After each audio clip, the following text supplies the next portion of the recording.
आपण पाहत आहे संगम न्यूज टीव्ही नेटवर्क महाराष्ट्र, जिल्हा प्रतिनिधी यवतमाळ येथून. 500 वर्षाआधी हे गाव कृष्णनगरी बसलेलं होतं. ब्रिटिश काळामध्ये हे गाव ब्रिटिशांनी केलेलं गाव, ते गाव बसवलेलं आहे आणि तिथली रस्ता त्यांनी 1804 मध्ये दिलेला आहे तिथे. आणि काही शेतकऱ्यांनी स्वतःच्या स्वार्थासाठी तो रस्ता बंद करून टाकला आणि नदीद्वारे त्या शेतकऱ्यांना किंवा त्या गावकऱ्यांना पूर्ण तिथनं जावं लागायचं. लहान मुलांना वगैरे फार त्रास व्हायचा. त्याच्यामुळे त्यांनी म्हटलेलं त्या गावाचं नाव कृष्णनगरी होते, हे आम्हाला आता कळलेलं आहे. ताई, आम्ही असं ऐकलं का तुम्ही भारतीय जनता पार्टीच्या शहर अध्यक्ष आहात आणि माननीय आमदार संदीप भाऊ धुर्वे हे तुमचे घाटांजी, केळापूर, आर्णे या मतदारसंघाचे आमदार आहेत. परंतु एवढ्या वर्षापासून ते गाव, 500 वर्षापासून वसलेलं गाव, त्या गावात भाजपची सत्ता गावाच्या विकासाकरता, गोरगरिबाच्या विकासाकरता आलेली होती. आणि असे तुमच्या एरियामध्ये असंख्य गाव आहेत. त्यातलं एक गाव म्हणजे मांडवा.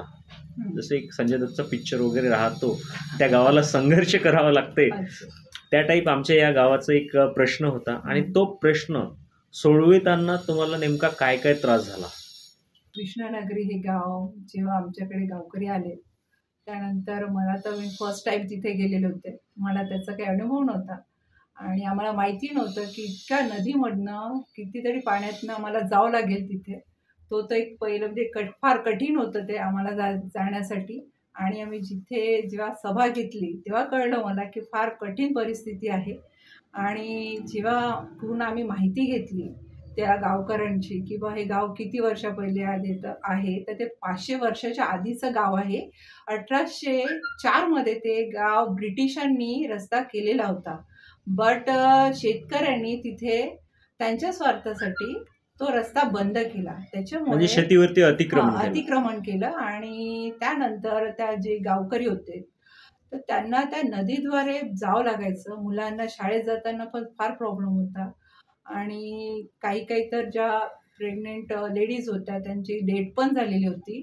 आम्हाला फार वाईट वाटलं तिथे गेल्यानंतर आणि फार गंभीर परिस्थिती होती. आणि त्यांनी रस्ता रोको आंदोलन पण केलं होतं. आणि संगम बहुउद्देशीय जी गवळी समाजाची हे आहे संस्था आहे, त्यांनी पण खूप प्रयत्न केलाय आणि खरंच त्यांचं खूप खूप कौतुक करण्यासारखं आहे की त्यांनी हर एक याच्यात आम्हाला साथ दिली. त्याच्यामुळे भाजपाने हे विजय प्राप्तही केलाय. रस्ता आम्ही मोजून दिलेला आहे आणि आज नाही तर 6 महिन्यांनी तो रस्ता क्लिअर पण होईल.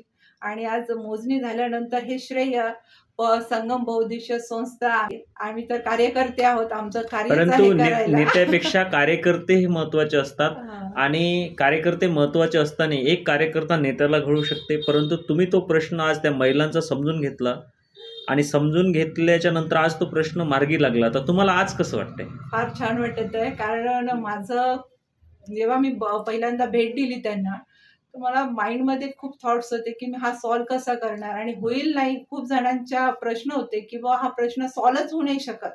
मला भरपूर जणांनी म्हटलं आणि खूप त्रास झाला मला ते काम करताना. काही जणांनी तर खूप विरोधही केला माझा आणि काही पण बोलले मला. पण मला एक म्हणजे जे झाशीच्या राणीचा सिंहाचा वाटा असतो, बरोबर आहे, काही नाही, झाशीच्या राणीचा सिंहाचा वाटा असतो, हे पदवी तुम्हाला देण्यास काही हरकत नाही असं एक म्हणजे तुमचं आपलं असं एक मत आहे का महिलांनी न झुकता, न दबता, न अन्याय सहन करता असं बाहेर निघायला पाहिजे आणि अन्यायाच्या विरुद्ध उभं राहायला पाहिजे. तर कोणीच अन्याय सहन करू नये. कारण आता तर असं सर्व काही गव्हर्नमेंटने एवढ्या साऱ्या योजना आणलेल्या आहे. नरेंद्र मोदींच्या जर योजना बघितल्या तर लेडीजसाठीच 90% आहे. तर त्या योजनेचा सुद्धा लाभ सर्व लेडीजनी घ्यायला पाहिजे. आणि आज जे कृष्णनगरीमध्ये आम्ही घडून आणलेला बदल आहे, इवन आता तिथे जो खताचा प्रॉब्लेम होता तो पण सॉल्व्ह होणारच आहे 2 दिवसामध्ये. आम्ही त्याच्यावर सुद्धा आमचे खूप वाद झालेले आहे. बरेचदा आम्ही त्याच्यामध्ये भांडणं पण झाले. आमच्यानी 4 निवेदन देऊन सुद्धा ते खत उचललं गेलं नव्हतं. BDO सरांनी सुद्धा खूप प्रयत्न केलेले आहे त्यामध्ये. आणि मला वाटते की सोमवार मंगळवारला हा प्रॉब्लेम सॉल्व्ह होईल हे मी तरी तुम्हाला बोलू शकते. पण आता बघूया. माझ्या मते जर तिथं जर झालं तर पाण्याचा पण प्रश्न. आणि असं पण आम्हाला ऐकण्यात आलं का ग्रामपंचायत सरपंच यांनी फौजदारी गुन्हे दाखल करण्याकरता एक ग्रामीण पोलीस स्टेशन घाटंजींना एक तक्रार रिपोर्ट पण दिलेला आहे. हो, दिलेली आहे. कारण त्यांनी 3 निवेदन त्यांना दिलेले होते. त्यामध्ये त्यांनी सांगितलं होतं की बुवा आम्हाला खत उचलून द्या. मी पण दिलेलं आहे स्वतः निवेदन. पत्र आहे यात रिपोर्ट आहे आणि त्यामध्ये सर्व आम्ही त्यांना पोलीस स्टेशनला आणि BDO सरांना दोघांना पण दिलेलं आहे. यामध्ये काही 4 जणांचे खत आहेत आणि ते पाण्याच्या टंकीसाठी फार त्यांचे नाव कळू शकेल का ते रिपोर्ट मधले?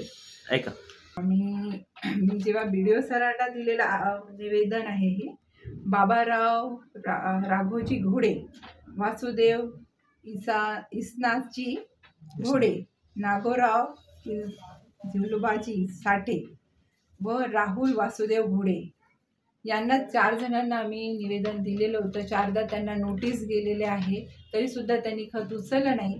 तर त्यानंतर BDO सर बोललेले होते किंवा आम्हाला असंही माहिती झालं का मदत तुम्ही त्या या लोकांना पर्सनली एक भेट पण दिली होती की बा तुम्ही हे प्रेमाने उचलून घ्या, तर त्यावेळेस तुमचा अनुभव काय सांगतो? नाही, मी त्यांना सांगितलं होतं, त्यांचे कॉल पण मला आले होते की मॅडम म्हणे की ते खत आम्ही खूप वर्षापासून टाकत आहोत, पण ते ग्रामपंचायतची जागा असल्यामुळे ते तिथे खत टाकू शकत नाही आणि ते चुकीचं आहे. आणि तिथे पाणी जे बायकांना मिळत नाही आहे, ते 2 शेत जाऊन पाणी भरतात. हे चुकीची पद्धत आहे. ते पाणी भरणार की शेतामध्ये काम करायला जाणार आणि त्यांचा टाइम किती जातो. बरं, ते पण तिथे पाणी अवेलेबल आहे टंकीमध्ये. जर पाणी अवेलेबल असताना सुद्धा जर त्या गावकऱ्यांना त्या बायकांना जर शेतात जाऊन जर पाणी घ्यावं लागत असेल 2 शेत, ते चुकीची पद्धत आहे. आणि तिथे शाळा आहे, अंगणवाडी आहे. तिथे मुलं खेळतात आणि त्यांना त्रास होतो.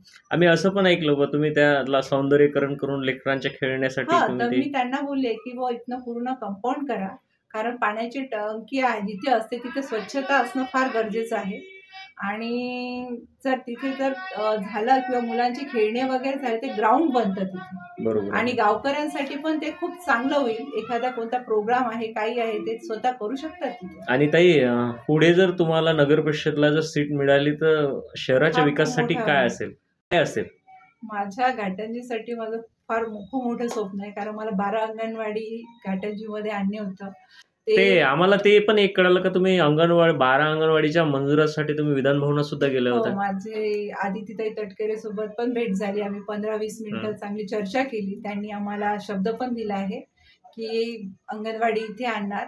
तर आमच्या बरोबर पांढरकवडा आणि आर्णी इथे सुद्धा अंगणवाडी होणार आहे. जर भविष्यामध्ये भारतीय जनता पार्टीने जर समजा तुम्हाला घाटंजी शहराच्या नगर परिषद अध्यक्षपदी जर समजा एक संधी दिली तर तुमचं काय नेतृत्व असेल? ही जर मोठी जबाबदारी माझ्यावर दिली तर घाटंजीचा विकास, मुलांचं शिक्षणासाठी जे ग्राउंड आहे, स्टेडियम आहे, जो विषय होता, मोठा विषय आहे, या सर्व गोष्टीवर मी काम करेन आणि जेवढं माझ्याकडनं होईल घाटंजीसाठी द्यायसाठी ते नक्कीच मी 100% देईन.